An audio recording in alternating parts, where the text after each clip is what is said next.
Someone recently asked me, how do you teach a behavior using food and then not have to give food every time afterwards when you want that behavior? In the clicker training world, that's called behavior chaining, and I'm going to show you how to do that today. I'm going to show you two methods of doing this. First, I'm going to tell you a little cheat that you can sometimes do. It depends on what you're teaching them. But when you teach them to clicker train to do a certain thing, you can sometimes fade it out by starting to sometimes click and treat it and sometimes not.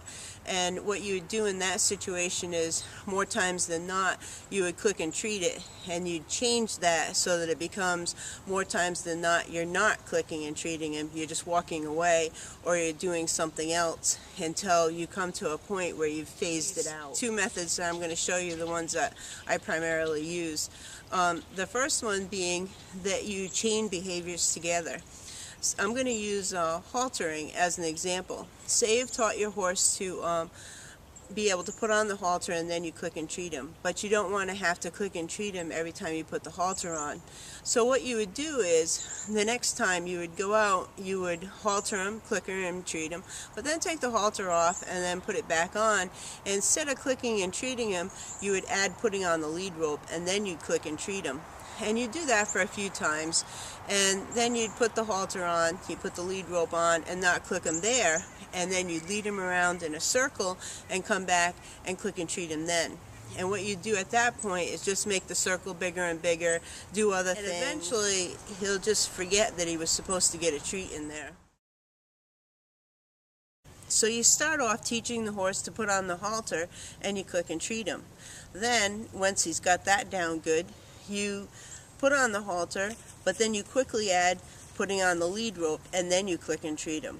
And then, as he gets that process, you put on the halter, you put on the lead rope, and you lead him around in a circle, and then you click and treat him. And then, after he gets that really good, you put on the halter, you put on the lead rope, you lead him around in a circle, all without giving him any treats now, and you bring him back, and you take off the lead rope, then you click and treat him. And then the next step would be, you put on the halter, put on the lead rope, you lead him around in a circle, you bring him back, you take off the lead rope, and then you take off the halter, and then you click and treat him. So now you've gone from he gets a treat when you put the halter on, to all the way to you put the halter on, you did things with him, you came back and you took the halter off.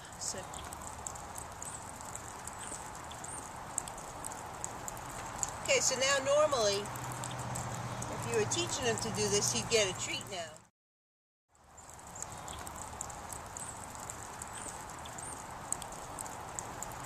Okay, so now normally, if you were teaching him to do this, he'd get a treat now.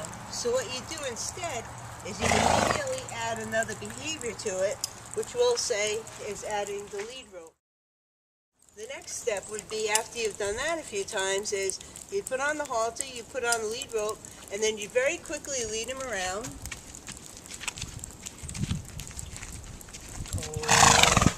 And then treat him. See how you're adding the behaviors together? Now ultimately what you want to do with this is, you put the halter on, you put the lead rope on, you lead him around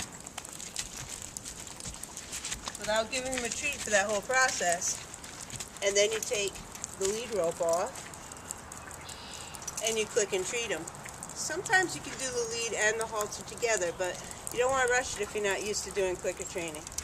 So then you're up to the process of putting the halter on, putting the lead rope on, leading him around, taking the lead rope off, and now you're going to also take the halter off.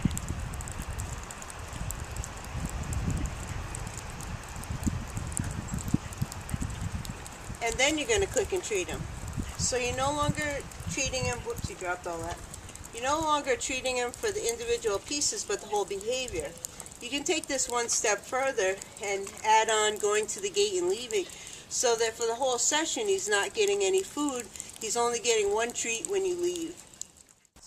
So in review, what you're doing, regardless of what it is that you're teaching him to do A specifically, and you're treating him after A.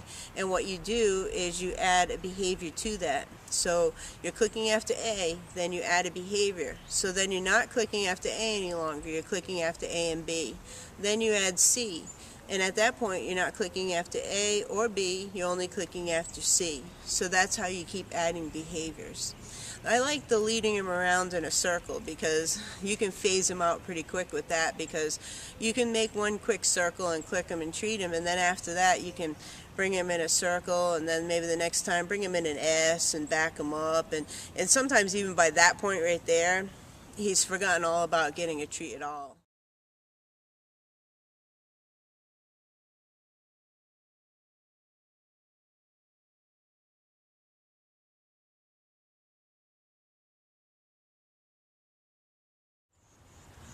One of the things that you need to do when you're doing this is to be consistent and do it enough, and try not to rush. You can also use this opportunity to teach other things, to randomly put in there, wait a minute, and have them wait longer and longer.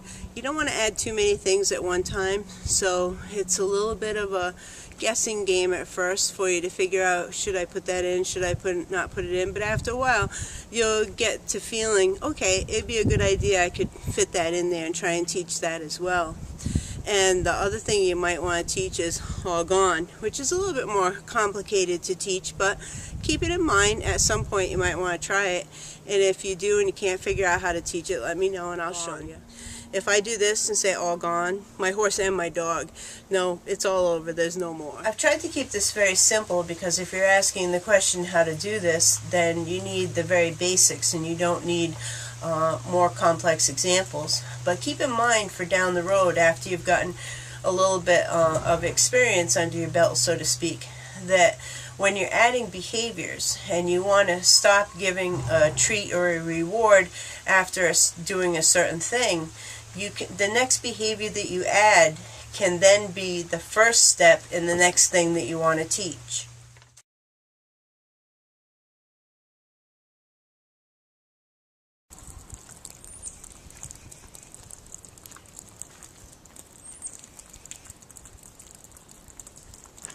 He used to crowd me when I put the halter on, so I told him to put his head away. That's why he turns around like this. And that when he was little, it was a behavior he kept. Alright, good boy. Now the next way you can do it is a diversionary tactic. See, now I just put the halter on, I gave him a treat. The next step in this would be that you put the halter on, and then instead of treating him, you bring him to another activity, like his barrel. Something he knows he's going to get a treat for. So it's chaining behaviors also, but they're unrelated. I use that one most often.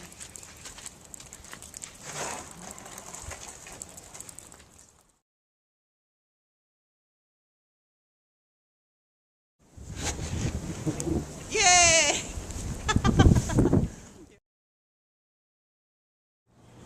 Now you're probably saying, well, that seems pretty easy, and it is pretty easy. There are just a couple things that you need to keep in mind when you do it. And one of them is creating the behavior chains. You want to be careful, because you can very easily create permanent behavior chains. Things that in the horse's mind he thinks that 1, 2, and 3 always have to follow each other. And in that way, you want to mix up what you're doing. Like in the second instance with the barrel. You don't want to go out 3 days in a row when you're weaning him off getting a treat after putting on the halter and always make him go to that same barrel, because in his mind he'll start to think, oh well, we put on the halter and then we go to the barrel. So you want to maybe one day put the halter on, have him go to the barrel, click and treat, another time put the halter on and target him and click and treat, and then another time you could go back to the barrel or something else. But mix it up for the few days that you're going to be doing it to wean him off getting the treat when you put the halter on. I'm going to try and explain something without getting too complex. I want to keep this video on this topic very simple for the beginner.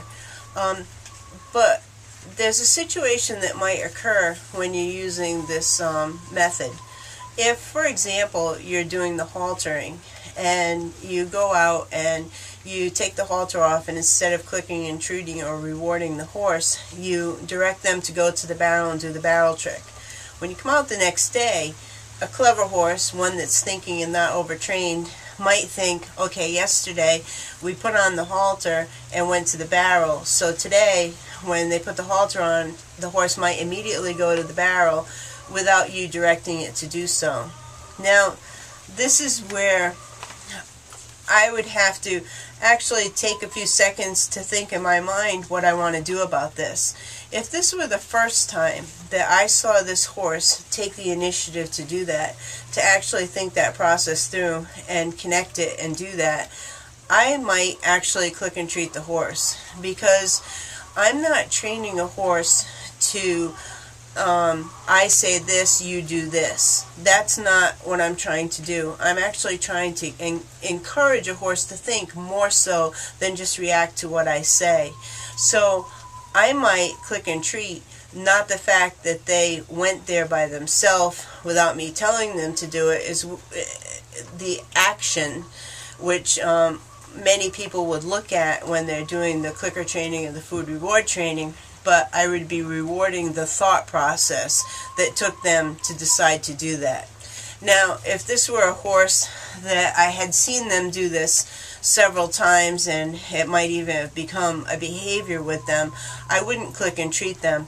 Then, in that case, I might back them away from the barrel, not correct them in any way, but just back them away from the barrel and then tell them to do it, and then click and treat them. Now, if this happened and I went out and took the halter off and the horse immediately went to the barrel and I clicked and treated him, the next day or the next time that I did the halter, I'd make sure that I was very quick to get there before the horse did and take the halter off and very quickly direct them to do something else. Maybe target, because you can do that very quickly, so that I beat the horse. I look at it down the road. If you're teaching a horse and encouraging the thought process and encouraging the horse to think for its own self in some situations, you're better off in the long run, because say like if you're doing trail riding, do you want a horse that when you get to the bridge, the horse just automatically crosses that bridge no matter what, because you said do it, it does it?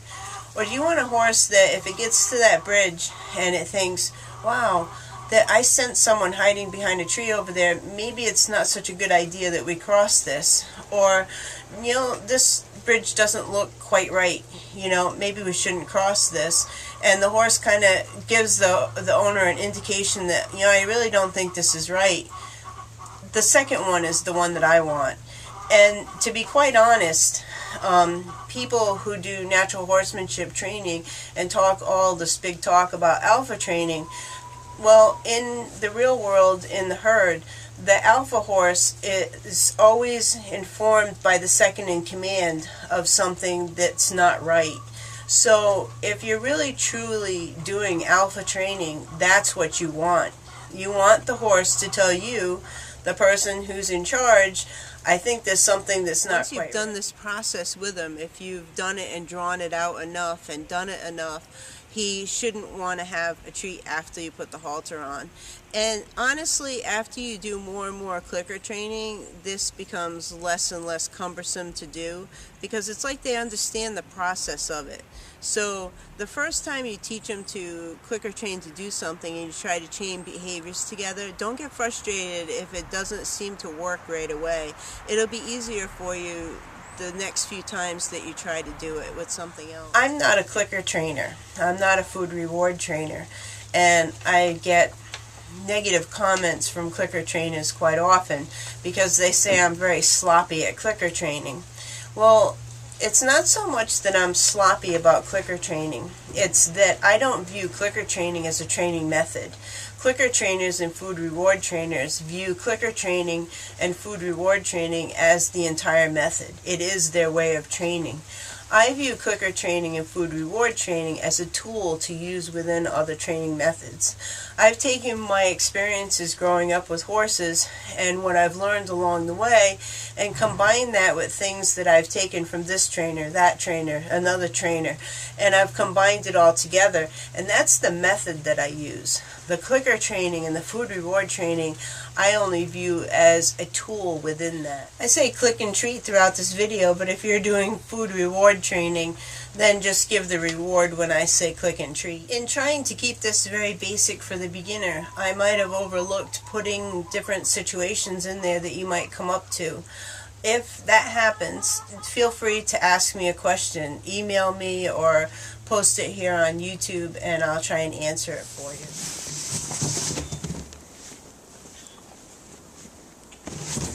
Uh-oh, camera!